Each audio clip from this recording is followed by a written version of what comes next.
God, and the things that God has told you in secret, you can't share with everybody publicly. Amen. Because sometimes what God has spoken to you and given to you is for you to hold on to. Y'all ain't gonna talk back to me, because Joseph tried to share, amen, his good fortune and good news with everybody, but everybody wasn't happy with the news that Joseph had. Joseph said, I had a dream and God told me that I'm going to be the head and not the tail. He was going to set me over things and people were going to be servant to me. Don't you know that wasn't good news to his brothers, because they thought Joseph is the least of us. The last person that should be getting favor is Joseph. Y'all ain't going to talk back to, and that's the way sometimes people look at us. They feel like the last person that should have favor is you. The last person God should be looking upon is you. But don't you know, as a child of God, we need to learn how to depend on him, because God can move in our behalf. Do I tell you that I got to bless him? He's been too good to me for me to hold my peace.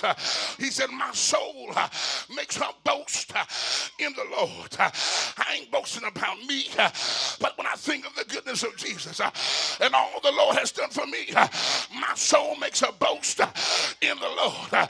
He's a good God. He's a way maker. He's a provider. He did it before. He's going to do it again. Can I get a witness? Tell you that he's the God of the encore. He can do it again. Make it happen again. Can I get a witness? The humble thereof shall be glad.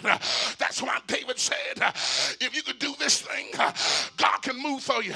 If you can do this thing, you'll see your situation turn around. If you can do this thing, you're going to be all right. He says, oh, magnify the Lord with me. And he heard me. And more than deliverance from our problems, he delivered me from my fears. Because sometimes your fears are even greater than your problem. Sometimes your fears is God not going to do it. Sometimes your fears, you'll wind up like somebody else. Y'all talk back to me. Y'all, oh Lord, the church getting quiet. We're fearful of a lot of things. Y'all talk back to me here. We're not scared of not having our car note. We scared if we don't pay our car note, what they gonna do. Y'all talk back to me here. I'm not scared not to pay my light bill, but I have fear what they're gonna do if I don't pay the light bill. Y'all talk back to me here.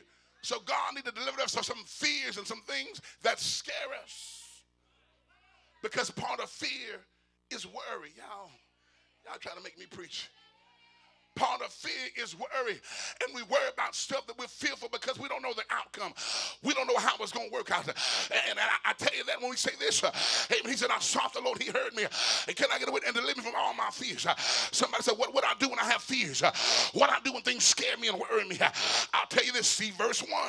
And verse 1 said, I will bless the Lord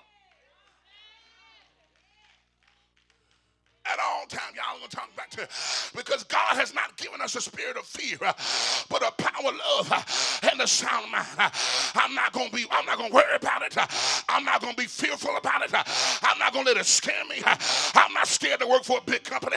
I'm not scared to make more money. I'm not scared. I'm gonna talk back to me. I'm not scared to drive it. I'm not scared to own it. I'm not scared to live there. The devil is a liar. The Lord has delivered me from all my fears. And that was sick unto death. The prophet Isaiah stopped at his house and told me, set your house in order. You're going to die and you're not going to live. As a guy turned his face toward the wall, prayed to his God. He said, Father, I did everything you told me to do. I said everything you told me to say. Give me an extension on my life. And by the time Isaiah left the outer court, God hit him, turned him back around, and he came back inside and said, I had to come back and tell you that the good news is the bad news was wrong. God said, I'm going to give you 15 more years. Anybody in here need for God to turn it around? It don't look good, but I need a turnaround. I need for God to move in my behalf. Can I get a witness here? The prophet came back in and said, God told me to tell you, he's seen your tears. He heard your prayer. He's going to give you life, just what you asked for. Can I get a witness here? Everything you need, he's going to give it to you. Shout yes, somebody. And tell him he heard you. High five another neighbor. Tell him he heard me too. It will come to pass. Not many days from now, it's coming to pass. praise him for it because he heard me. It's on the way. Deliverance on the way. My breakthrough's on the way. My help is on the way. Somebody lift your hands. Open up your mouth and tell the Lord, thank you.